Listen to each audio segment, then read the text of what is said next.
Waa'ee hawaalaa irratti xiqqoo sii dhaamsa isinii qaba obboleeyyan kiyya akka dhiiraa fi akka dubartiillee. Isin hunduu ni beektan garuu hubatuu dhabuudhaani malee. Obboleettiin teenya takka Joordaan irraa namni wayii qarshii nama 17 irraa nu jalaa saamee silkii nurra cufatee warri Duubaay maaloo nu gargaaraa jetti. Nama gabaa gurraachaan mallaqeetti ergitan nama ID isaatu hookaan kan bakka inni jiraatu hin beekne akkamitti namni nama gargaaruu danda'ame?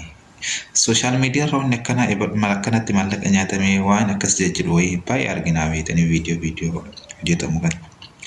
Durummaa doggongorri keenya namuma keenyarra jira. Mi'a akkamitti nama hin beekne dafqakee haala kamiin dafqitee akka hin taanetti ilaalamtee waan hin taane siin jedhamtee san hunda obsitee dalagatte mallaqa ji'a 4 ji'a 3 ji'a 5 akkamitti nama hin beeknetti ergitame. Dura dadhabina guddaa qabna. Biyyaansi namni mallaqa keenyatti erguu qabnu nama namarraan qabuu dandeenyu fi nama ofii beeknu ta'uu qaba. Namni beektu sunuyyuu beekteef namni nama gaariin ta'uu beekte yoo sitti jijjiiramu ajame inni sitti jijjiiramu.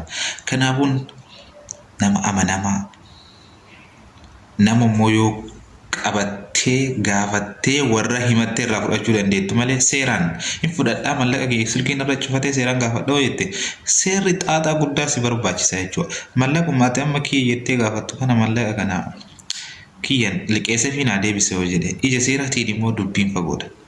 Ija seeratiin yoo deema jetti ifaajee natti ifaajee mallaqa keetii san gahuu danda'a jechuudha mallaqa san baasuu dandeette jechuudha. Kanaaf manna of eeggannoon barbaachisaadha. Duruma nama itti ergitanii fi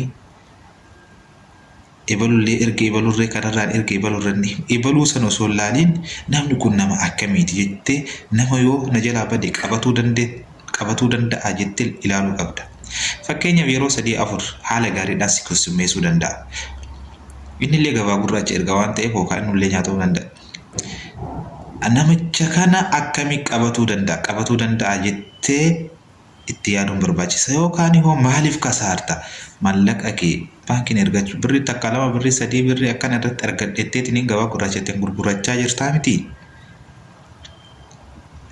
Takkii taphee tokkotti takkii si buusurra birrii xiqqishoo sanii ergatu si caala. Takkii immoo nama beekturraa nama qabamuu danda'urraa nama waa laal amma ergitee boruuftaa sii galchee akka tasaa torbee si jalaa ture jechuudha. Hagam akka itti qannaftu hagam akka itti rifattu kun waan guddaadha. Kun miidhama guddaadha. Waan biraa dhiisitii jechuudha. Kanaafuu sirriitti itti yaadaa. Ijoolleen teenya ofiin eeyidu rabbumatu eegaa malee rabbumatu yoo nan ga'e malee jechuudha. Wallahi nama hin beekne irraan tokko argeen beeku waggaa 4-5 isarraan ergadhee jira. Akka akkanaa kun akka tasaa ta'ee tokko rabbiin kaa'uu danda'a. Hamaan immoo meeqatu jiraree kanuma eegu laala. Kanuma eessumaan na seenti jedhee laala. Sirriitti of eegaa obboleeyyan kiyya isiniin jira. Isinirra hin beeku isinis ni beektanii.